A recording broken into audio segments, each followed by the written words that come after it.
Em poucas palavras. Um olhar sobre o mundo, a vida e a sociedade, à luz da Palavra de Deus, com Augustus Nicodemos. Estamos começando mais uma edição do nosso programa Em Poucas Palavras, aqui através da rádio local, a rádio chamada Daqui. É um nome interessante para você que... Daqui de Goiânia. Daqui de Goiânia. O pessoal até pergunta... De Goiânia para o mundo. Isso. Qual que é o nome da rádio? É Rádio Daqui. Sim, mas qual o nome da... Rádio Daqui, né? Daqui para o mundo, né? Isso aí. E também os nossos ouvintes da Rádio IPB, que estão nos acompanhando agora nas transmissões que sempre ocorrem às 13 e às 19 horas. Então, você pode estar acompanhando também pelos podcasts. Eu sou o Natson Matias, apresentador do programa, comentarista Augustus Nicodemos. Olá, Natson. Eu quero aproveitar para saudar também o Arthur Mendes, né? Isso. Da Rádio IPB, nosso colaborador, parceiro. Muito obrigado, Arthur, pelo seu trabalho. E quero saudar também aí os nossos ouvintes, aqueles que nos acompanham, e agradecer a sua audiência. Ok, pastor. Vamos então ao tema de hoje. Uma das marcas da igreja destacada pelos reformadores é a aplicação da disciplina bíblica. Porque isso precisa ser mesmo a marca de uma igreja verdadeiramente cristã. Esse é o tema do programa de hoje. Daqui a pouco, depois de um convite para você. Venha estudar a Palavra de Deus com profundidade. Toda quarta-feira, das 20 às 21 horas, na Primeira Igreja Presbiteriana de Goiânia, o pastor Augustus Nicodemos apresenta exposições bíblicas que podem ajudar você na caminhada cristã e no entendimento dos seus desafios como pessoa no mundo. Todas as quartas, das 20 às 21 horas, com espaço para perguntas. Primeira Igreja Presbiteriana de Goiânia, Rua 68, esquina com a Rua 71, no centro de Goiânia.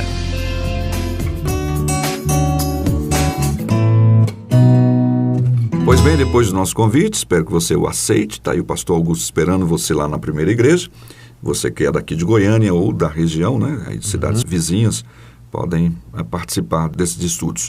Pastor, o ouvinte Gleison Veríssimo, de Mananguape, Paraíba, ele pergunta qual é a base bíblica para que a igreja seja disciplinadora. O que é essa disciplina? E eu amplio aqui a discussão perguntando, diante de tantas transformações culturais, por que ser tão exigente com determinadas práticas que são tão aceitas na sociedade? Obviamente que é uma pergunta minha retórica, sim, tá bom? Sim. A igreja não poderia simplesmente se adequar a estas transformações? Pois é, vou responder a essa última pergunta primeiro, Natson. A razão pela qual a igreja não deve se acomodar às práticas da sociedade é porque a sua única regra de fé e prática é a Bíblia. A sociedade muda muito, a cultura muda muito. Então, ela aceita determinadas práticas que são claramente condenadas na Bíblia. Certo. Então, cresce, por exemplo, a aceitação do casamento gay, que é claramente condenado na palavra de Deus. Cresce a prática sexual entre namorados, quando a Bíblia diz claramente que o sexo é para pessoas que estão casadas. Então, a igreja não pode dirigir a sua ética ou a moldar a sua ética aos padrões do mundo, o mundo caído, a humanidade sem Deus. O apóstolo Paulo, quando se refere às culturas e sociedades, mesmo reconhecendo a presença da graça comum, ele diz que as pessoas estão em trevas, estão cegadas no seu entendimento, elas não têm a Deus, elas vivem na vaidade dos seus pensamentos. Como é que a igreja vai se amoldar à cultura, às ideias e os valores de uma humanidade que virou as costas para Deus? Então é impensável, né? Praticamente perde a sua identidade. Perde a sua identidade. Passa a ser mais uma dessas organizações, clubes, grupos, né, do mundo, né, em vez de ser o sal da terra e a luz desse mundo. Bom, com relação à base bíblica para a disciplina, primeiro vamos definir o que é disciplina. A disciplina é o exercício realizado pela igreja de mantê-la pura e ajudar os membros, aquelas pessoas que estão a elas agregadas, a andar de maneira adequada diante de Deus. Então, é um processo que envolve exortação, pastorado, advertência e, finalmente, alguma medida mais séria, como exclusão. O alvo da disciplina, de acordo com a Bíblia, deve ser sempre a recuperação da pessoa faltosa. Então, ao contrário do que se pensa, a disciplina não é um ato pelo qual a igreja expulsa os malfeitores do seu meio. Uma eutanásia, não. Alguma coisa radical dessa natureza, mas é visto até como um ato de amor, em que a igreja procura ajudar uma pessoa teimosa, uma pessoa obstinada, a enxergar o seu próprio erro, se arrepender dele e voltar aos caminhos de Deus. A base bíblica para esse procedimento está no próprio relacionamento de Deus com a igreja. Lá em Hebreus, capítulo 12, está dito que como um pai disciplina o seu filho, assim Deus também disciplina aqueles que são seus. E que a disciplina, ela às vezes não é motivo de alegria, no princípio não é motivo de alegria, mas de tristeza, mas depois ela vai produzir o fruto de justiça. Diz lá também que Deus nos disciplina para sermos participantes da sua santidade. E diz também que Deus açoita todo aquele que recebe por filho. Então, a base bíblica, em primeiro lugar, para que a igreja proceda como um pai em relação aos seus filhos, ou seja, às vezes tem que disciplinar, tem que corrigir, tem que admoestar, é exatamente a relação que Deus tem conosco, como Deus se relaciona conosco. Em segundo lugar, Jesus deixou muito claro a necessidade da igreja disciplinar os membros desobedientes. Está lá em Mateus 18. Jesus disse, se o teu irmão pecar contra ti, primeiro vá lá adverti-lo entre você e ele só. Se ele não te ouvir, leva 2 ou 3 irmãos. Se não ouvir, comunica à igreja. E se não ouvir a igreja, então ele tem que ser considerado como gentil e publicano. Ou seja, ele passa a ser considerado como um descrente. E, consequentemente, ele será excluído da comunidade. Então, Jesus ensinou o processo disciplinar com base em 3 passos. Primeiro, a admoestação em particular. Segundo, a admoestação com base num comitê pequeno de pessoas. Terceiro, levar o caso à igreja. E, finalmente, o veredito. Se a pessoa não se arrepende, se a pessoa não reconhece os seus erros, ela teve 3 oportunidades para pedir perdão, para mudar de entendimento. Se ela não faz isso, está evidente de que ela não faz parte da igreja cristã. E o pecado dela sendo claro, então ela tem que ser desligada para o bem dela, para o bem da igreja e para o bem dessa pessoa, para que ela possa refletir, para que ela possa pensar na gravidade dos seus atos e, quem sabe, se arrepender e então voltar. O apóstolo Paulo aplicou esse princípio ensinado por Jesus em algumas circunstâncias. Nós percebemos isso nas cartas que ele escreveu. Para mim, o exemplo mais claro da aplicação desse princípio é lá na primeira carta aos Coríntios, capítulo 5, quando Paulo repreende a igreja de Corinto porque não disciplinou um membro da igreja que vivia com a mulher do seu pai, a madrasta, o cidadão estava tendo relações com a mulher do seu pai e isso era do conhecimento não só da igreja, mas até da cidade.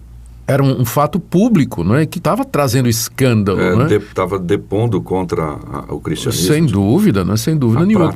Isso era uma coisa que não era aceita nem na sociedade, Quanto mais, e agora, esse pessoal que se dizia crente tinha lá esse caso, Então, Paulo repreende a igreja, porque a igreja estava tolerando aquela situação e determina que aquela pessoa seja expulsa da comunidade. Ele até usa uma expressão muito forte, seja entregue a Satanás para a destruição da carne, para que o espírito seja salvo no dia do Senhor Jesus.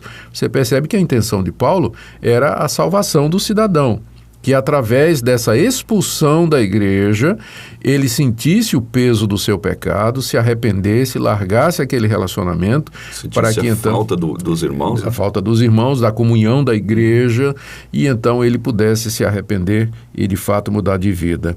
Lá na segunda carta aos Tessalonicenses, capítulo 3, verso 14, o apóstolo Paulo diz para a igreja que a igreja deve notar aqueles que são desobedientes à palavra de Deus e não se associar com eles. Não se associar significa tirá-lo da comunhão, tirá-lo da participação da vida da igreja se a pessoa de fato se mostra desobediente. Então, estas são algumas das bases bíblicas que nós poderíamos apresentar para a igreja exercer disciplina sobre os membros que estão em pecado. Pecado definido como sendo quebra da lei de Deus, né? Sim. Estão em falta diante da lei de Deus. Então a igreja deve agir nesses casos. O próprio Gleison também, no seu e-mail, aliás, na sua mensagem de WhatsApp, ele até levanta uma questão, pastor, que às vezes ele não compreende muito bem porque a igreja é tão severa com relação a essas questões mais relacionadas a pecado sexual. Adultério, prostituição, esse tipo de coisa. E não com relação a fofoca e tantas outras maledicências, esse tipo de coisa. Ele está absolutamente correto. A igreja deveria disciplinar também, cuidar dos membros que cometem esse tipo de pecado que é menos escandaloso, por assim dizer. Mas o que acontece é que nas listas de pecados que você encontra no Novo Testamento, e são várias, você vai encontrar adultério ao lado da mentira. Né? Você vai encontrar a prática da homossexualidade ao lado da avareza. Exato. Então, todas estas coisas deveriam ser objeto de disciplina. A igreja deveria chamar os membros da igreja, deveria chamar alguém que é linguarudo, fofoqueiro, maledicente, e exortar, advertir que ele tem que mudar de vida, e se ele não obedecer à igreja, ele tem que ser excluído da igreja mesmo, não é? Como qualquer outra pessoa, quem cometeu adultério, enfim, qualquer outro tipo de pecado.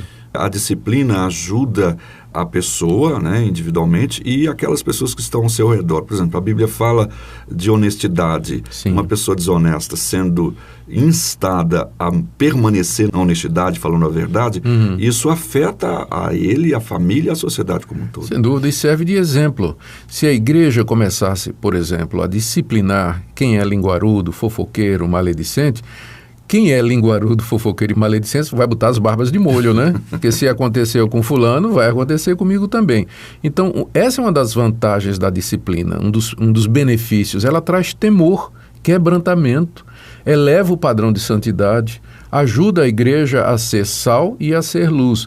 Às vezes as pessoas dizem, mas quem somos nós para julgar os outros? Não somos todos pecadores? É verdade, mas a disciplina é para pecador que não está arrependido. O cristão é um pecador, mas é um pecador arrependido. Ele não quer praticar o pecado, ele não quer desobedecer a Deus. Mas quando ele faz isso e ele não se arrepende, é preciso que os outros pecadores que não estão participando do pecado dele o ajudem a perceber o seu erro e às vezes usando de medidas assim firmes para que ele se arrependa e volte. Então tá aí a Luiz Eduardo, é isso o nosso ouvinte, desculpe, aqui Luiz é uma outra pergunta no outro programa. Que vem por aí, vem né? por aí. É o Gleison Veríssimo, obrigado Gleison pela sua pergunta, um abraço também aos ouvintes de Mananguape, Paraíba. Eu acho que é Mamanguape, se não me engano. É Mamanguape? Eu tenho para mim que sim. Então tá bom, senhor. Você lembra que eu nasci em João Pessoa, na Paraíba, né? Sua especialidade, entre outras, essa aí. Eu vou ficar aqui. Então fica Mamanguape, talvez de fato a minha digitação que foi errada. Bom, falando então aos mamanguás... Não, deixa... Vai piorar, pastor. Deixa aqui. Falando então aos nossos ouvintes de Mamanguape e também os ouvintes do Brasil inteiro, nós agradecemos a sua audiência, tá bom? Olha, foi criado aí um canal no YouTube também para você acessar os programas. Algumas pessoas têm dificuldades com o Podomatic ou alguma outra meio, então tem o YouTube. Procure lá no YouTube, na caixa de busca, tá bom? Você procura lá Em Poucas Palavras, separado o nome do programa mesmo, Em Poucas Palavras. Você vai ter do primeiro até esse programa aqui, quem sabe, né? Daqui a pouquinho ele está postado Daqui lá. a pouco está lá. Um abraço então, pastor. Muito obrigado pela sua audiência, querido ouvinte. Fica na paz do Senhor.